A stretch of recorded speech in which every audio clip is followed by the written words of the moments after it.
semuanya, kembali lagi bersama saya yaitu Muhammad Restu dari Prodi Ekonomi Syariah Fakultas Agama Islam. Jadi maksud saya membuat video ini sekarang adalah untuk menyampaikan materi tentang mudharabah dan qirot, yaitu materi yang akan menjadi tugas UTS saya dalam mata kuliah Fikih Muamalah Dasar yang diampu oleh Bapak Winaryo, dosen kami sekaligus Kaprodi. Jadi gak usah pakai lama-lama, langsung saja kita mulai materinya.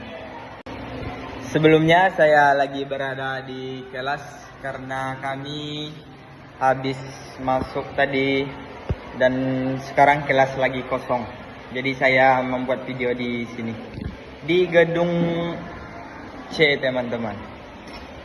Baik, langsung saja kita masuk ke materinya, yaitu mudharabah dan qirot. Apa itu mudharabah?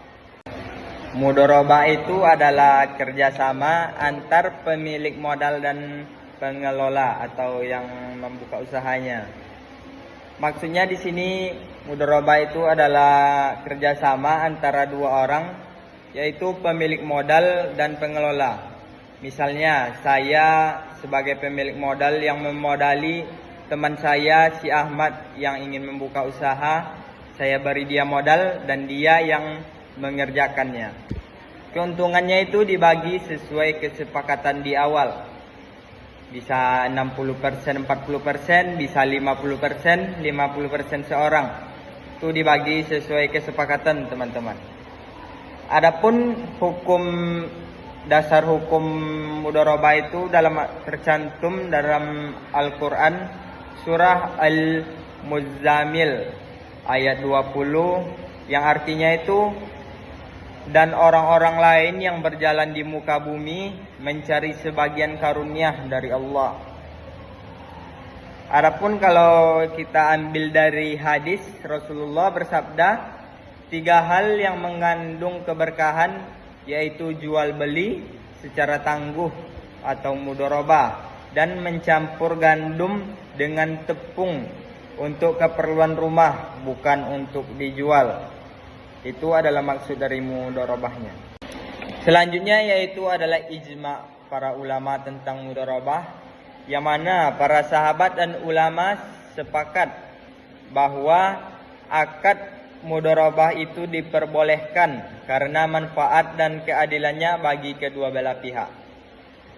Selanjutnya yaitu rukun mudharabah. Yang pertama itu pelaku akad. Yang pelaku akad itu orang yang melakukan kerjasama tentang mudharabah, yaitu pemilik dan pengelola. Yang kedua itu modal. Yang ketiga kerja atau usaha. Yang keempat keuntungan. Yang kelima ijab qabulnya. Baik, selanjutnya adalah syarat-syarat mudharabah. Yang pertama, modal harus berupa uang, bukan barang. Jadi modal itu berbentuk uang. Yang kedua itu pembagian keuntungan harus jelas. Misalnya 60-40 sesuai dengan kesepakatan. Baik, yang selanjutnya atau yang kedua itu adalah qirot. Qirot ini memiliki makna yang sama dengan mudharabah, hanya beda istilahnya.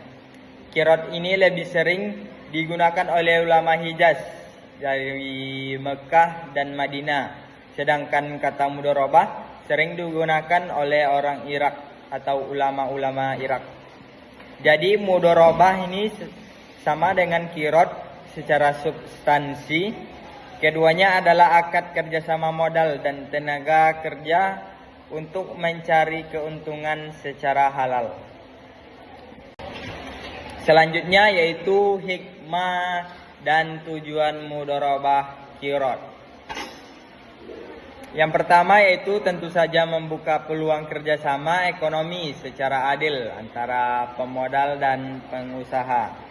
Yang kedua, menggerakkan modal yang tidak produktif. Yang ketiga, mengurangi riba. karena tidak ada jaminan keuntungan tetap. Yang selanjutnya yaitu meningkatkan kesejahteraan masyarakat melalui sistem bagi hasil. Baik, saya akan memberikan contoh penerapan mudharabah yang akan saya lakukan dengan teman saya yaitu Al-Hadid Maulana, yang mana saya sebagai pemilik modal akan memberikan kepada Bro Hadid pinjaman. Anggap saja kita ambil 50 juta dan dia mengelola 50 juta tersebut menjadi sebuah usaha. Dan hasilnya tentu dibagi sesuai dengan kesepakatan di awal tadi. Dan Bro Hadid, terima kasih telah mau bekerja sama dengan saya. Oke, bro. Ya. Baik, seperti itu contoh penerapan mudharabah dan qirot. Baik semuanya, terima kasih telah menyimak video saya sampai akhir dan sampai jumpa video selanjutnya.